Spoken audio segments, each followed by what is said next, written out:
Kalau kemarin kita telah menceritakan hewan mitologi Islam yang berbentuk seekor burung raksasa, kali ini kita akan menceritakan kisah tentang seekor hewan juga. Kali ini hewannya jauh lebih besar dari burung itu. Konon kabarnya, hewan ini mampu menelan makanan selebar 1 bulan perjalanan kaki hanya dengan 1 kali suapan saja. Hewan ini pula ada di 2 kisah Nabi di zaman yang berbeda waktu sekitar 100 tahun. Untuk itu, di video kali ini kita akan membahas tentang legenda ikan raksasa dalam Al-Quran. Assalamualaikum warahmatullahi wabarakatuh. Berbicara tentang ikan raksasa yang disebut dengan ikan nun, maka pembahasan itu tak akan bisa terlepas dari kisah seorang nabi yang bernama Nabiullah Yunus alaihissalam. Kisah tentang Nabi Yunus dan ikan nun ternukil di dalam Al-Quran yang terpecah menjadi beberapa surat, yaitu ada di surat Yunus, Al-Anbiya, As-Safaat, dan surat Al-Qalam. Di video ini kita akan menceritakan 2 kisah tentang ikan raksasa nun ini. Yang pertama, ketika ikan nun hidup di zaman Nabi Yunus alaihissalam, dan yang kedua, ketika ikan nun yang sama muncul di zaman Nabi Sulaiman alaihissalam. Nah, sekarang kita akan mengisahkan tentang ikan nun yang hidup di zaman Nabi Yunus alaihissalam. Kisahnya begini teman-teman. Nabi Yunus memiliki ayah yang bernama Amitai, atau yang lebih dikenal dengan Mata. Jadi nasabnya Yunus bin Mata, dan ibunya bernama Rifka. Nabi Yunus, atau dalam bahasa Ibraninya, beliau dikenal dengan nama Yonah, yang memiliki arti merpati. Di dalam Al-Quran sendiri, nama Yunus disebutkan sebanyak 4 kali, dan sekali beliau disebutkan dengan julukan Zunnun.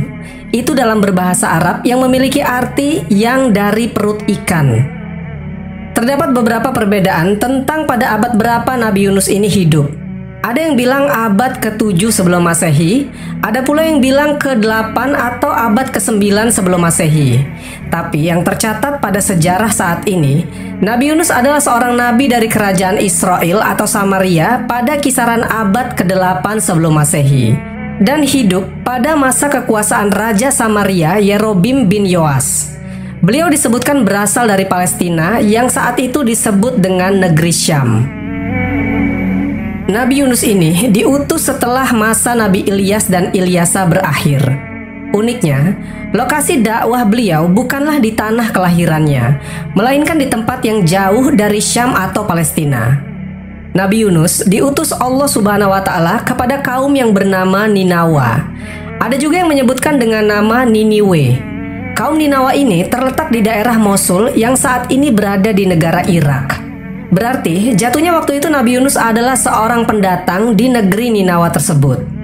Saat itu di negeri Ninawa ini ada sebuah kebudayaan atau tradisi turun-temurun, yaitu menyembah patung-patung, alias mereka saat itu kufur dengan menyembah berhala.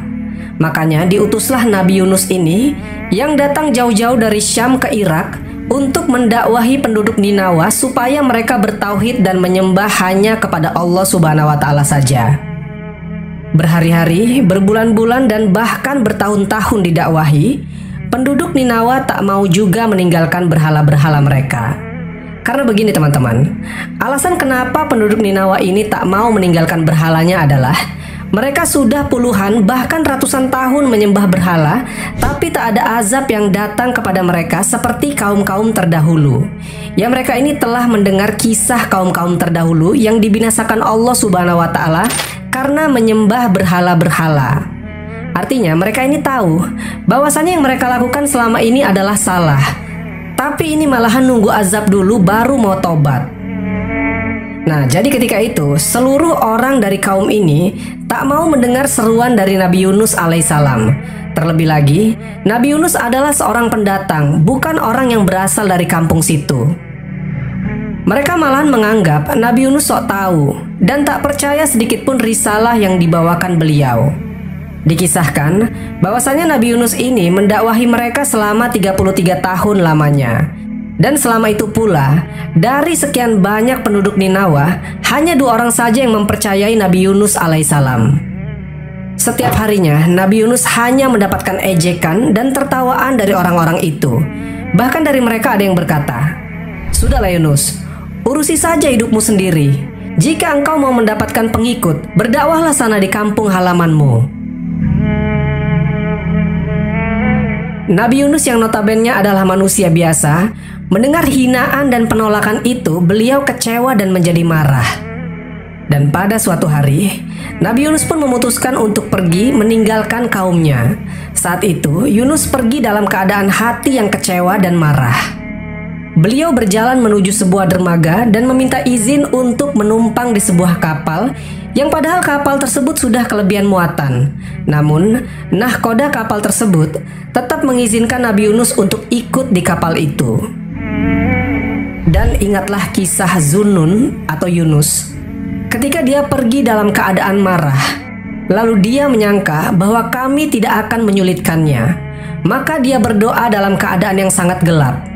"Tidak ada Tuhan selain Engkau, Maha Suci Engkau, sungguh aku termasuk orang-orang yang zolim." Al-Quran, Surat Al-Anbiya, ayat ke-87-88. Sobat Jazirah Ilmu yang dimuliakan Allah, tak lama berselang setelah kepergian Nabi Yunus alaihissalam, tiba-tiba tanda-tanda azab Allah subhanahu wa ta'ala pun muncul kepada kaum Ninawa yang ditinggalkan beliau. Saat itu, tiba-tiba langit berubah menjadi merah. Yang jika dilihat saat itu langit seperti kobaran api yang membara. Orang-orang Ninawa pun menjadi ketakutan. Mereka baru sadar akan peringatan dari Nabi Yunus alaihissalam.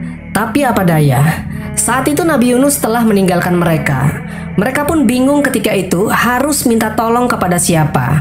Dan mereka pun kembali teringat kepada nasib orang-orang yang tidak bertakwa seperti mereka yang dibinasakan Allah subhanahu wa ta'ala pada zaman dahulu.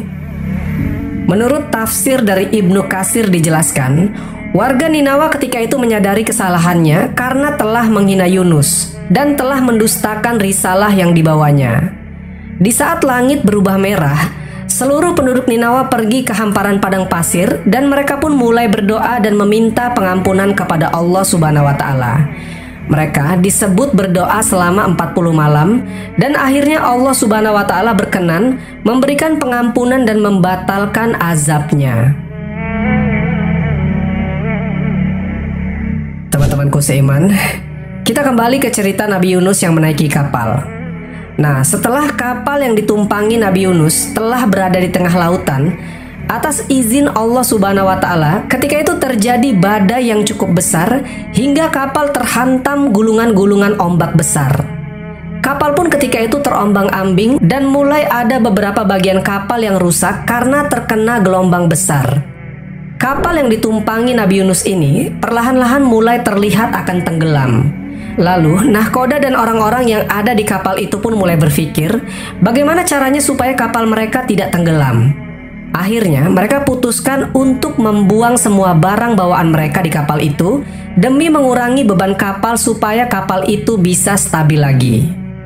Nah, setelah semua barang telah dibuang, kapal itu mulai sedikit stabil. Tapi masalahnya adalah pengurangan beban masih dirasa kurang. Karena kapal masih terus tenggelam dan kalau dibiarkan, seluruh orang di kapal itu akan mati tenggelam. Akhirnya, mereka pun memutuskan untuk membuat sebuah undian. Siapapun orang yang namanya keluar di undian itu, maka dia harus dilempar keluar dari kapal. Ternyata teman-teman, nama pertama yang keluar di undian itu adalah Nabi Yunus alaihissalam. Tapi orang-orang ketika itu merasa tak tega kalau harus melempar Nabi Yunus ke lautan karena dia adalah pria terhormat. Lalu orang-orang pun mulai melakukan pengundian ulang. Lagi-lagi yang keluar nama Nabi Yunus alaihissalam. Bahkan di undian ketiga kali pun yang keluar tetaplah nama Nabi Yunus. Akhirnya melihat namanya keluar 3 kali secara berturut-turut, tanpa perlu diminta Nabi Yunus pun langsung melompat keluar kapal dan menceburkan diri ke lautan lepas. Abdullah bin Mas'ud melalui riwayat Ibnu Katsir menceritakan bahwa tak lama setelah Nabi Yunus terjun ke laut, tiba-tiba ada seekor ikan besar datang. Kemudian ikan itu menelan secara utuh tubuh Nabi Yunus. Setelah menelan Nabi Yunus, ikan besar itu langsung pergi ke dasar lautan dengan Nabi Yunus berada di dalam perutnya. Atas izin Allah subhanahu wa ta'ala, Tak sedikit pun Nabi Yunus terluka akibat insiden itu. Namun sesaat ketika Yunus ditelan, beliau kaget dan sempat pingsan beberapa saat. Nah, setelah sadar, beliau mengira dirinya sudah mati. Namun begitu mengetahui tubuhnya tak terluka sedikit pun, Nabi Yunus langsung bersyukur dan berdoa di dalam keadaan gelap gulita itu. Mendengar doa dari Nabi Yunus alaihissalam, kemudian Allah Subhanahu wa Ta'ala memaafkan Nabi Yunus, yang sejatinya Allah Subhanahu wa Ta'ala berencana untuk mengurung Yunus hingga hari kiamat. Namun karena doanya tersebut, akhirnya Allah Subhanahu wa Ta'ala mengeluarkan Nabi Yunus dari dalam perut ikan itu. Dan sungguh, Yunus benar-benar termasuk salah seorang rasul. Ingatlah ketika dia lari ke kapal yang penuh muatan. Kemudian dia ikut diundi. Ternyata dia termasuk orang-orang yang kalah dalam undian. Maka dia ditelan oleh ikan besar dalam keadaan tercela. Maka sekiranya dia tidak termasuk orang yang banyak berzikir, bertasbih kepada Allah, niscaya dia akan tetap tinggal di perut ikan itu sampai hari kebangkitan. Al-Quran Surat As-Safaat ayat ke-139 sampai 144. Yang jadi pertanyaannya adalah, apakah jenis ikan besar yang menelan Nabi Yunus itu? Ada riwayat yang mengatakan ikan itu adalah ikan paus. Tapi di Al-Quran sebenarnya tidak dijelaskan secara rinci tentang jenis ikan tersebut. Al-Quran hanya menyebutkan dengan ikan besar. Jadi di sini ada dua kemungkinan teman-teman. Yang pertama, benar kalau ikan itu adalah ikan paus. Sementara yang kedua, mungkin saja itu adalah ikan jenis lain yang memang khusus Allah Subhanahu wa Ta'ala ciptakan untuk menguji Nabi Yunus alaihissalam. Teman-temanku seiman, singkat cerita, ikan besar yang menelan Nabi Yunus itu pun menepi ke pinggir sebuah pantai. Lalu Nabi Yunus dimuntahkan oleh ikan ini dalam keadaan tetap hidup. Namun ketika itu, kondisi Nabi Yunus ketika itu sangat memprihatinkan. Beliau jatuh sakit dan badannya sangat lemah. Karena selama di dalam perut ikan, beliau kekurangan makanan dan minuman. Ditambah lagi, pulau tempat dia terdampar itu adalah pulau yang memiliki tanah yang tandus, jadi cukup sulit untuk mencari makanan. Tapi teman-teman, Allah Subhanahu wa Ta'ala lagi-lagi menolong utusannya ini. Atas izin Allah Subhanahu wa Ta'ala, di sekitaran pulau itu tumbuh sebuah pohon semacam pohon labu. Dan Yunus memakan buah dari pohon tersebut sampai badannya kembali membaik seperti sedia kala. Kemudian kami melemparkan dia ke daratan yang tandus, sedang dia dalam keadaan sakit. Kemudian untuk dia, kami tumbuhkan sebatang pohon dari jenis labu. Dan kami utus dia kepada 100.000 orang atau lebih sehingga mereka beriman. Karena itu kami anugerahkan kenikmatan hidup kepada mereka hingga waktu tertentu. Al-Quran Surat As-Safaat ayat ke-145 sampai 148. Sobat Jazirah Ilmu yang dimuliakan Allah, kisah kedua yang berhubungan dengan ikan nun ini berasal dari sebuah kitab yang berjudul Kitab Duratun Nasihin Fil Wa'zi Wal Irsyad, karya dari Syekh Utsman bin Al-Hasan bin Ahmad Asy-Syakir Al-Khawbawi. Kisahnya begini teman-teman. Nabi Sulaiman adalah seorang nabi sekaligus raja yang sangat sukses. Sebagai raja, Nabi Sulaiman memiliki kekayaan yang luar biasa. Banyak diceritakan dalam literatur, bahkan dalam Al-Quran yang menjelaskan tentang kekayaan Nabi Sulaiman alaihissalam yang jumlah hartanya sangat melimpah. Banyak ulama berpendapat Nabi Sulaiman adalah manusia paling kaya yang pernah Allah Subhanahu wa Ta'ala ciptakan. Walaupun diberi harta yang melimpah, Nabi Sulaiman tetap seorang hamba yang selalu taat dan beriman kepada Allah Subhanahu wa Ta'ala. Dengan harta yang begitu banyak itu, Sulaiman tidak pernah sombong dan pelit. Dan dia terkenal sebagai raja yang sangat senang sekali bersedekah.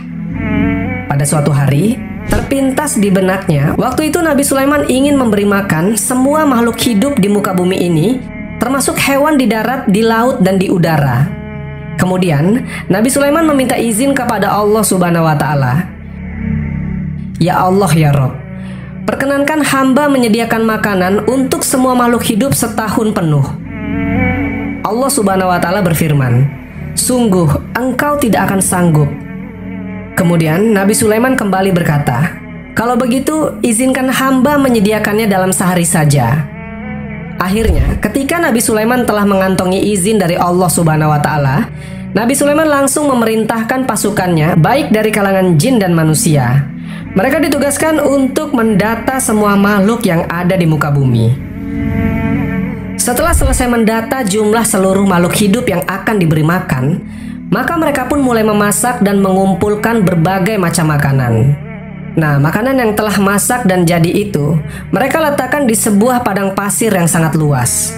Jadi teman-teman, demi memenuhi kebutuhan makan seluruh makhluk hidup, ketika itu mereka menyiapkan makanan selama 40 hari penuh dan mengumpulkan seluruh makanan itu di sebuah padang pasir.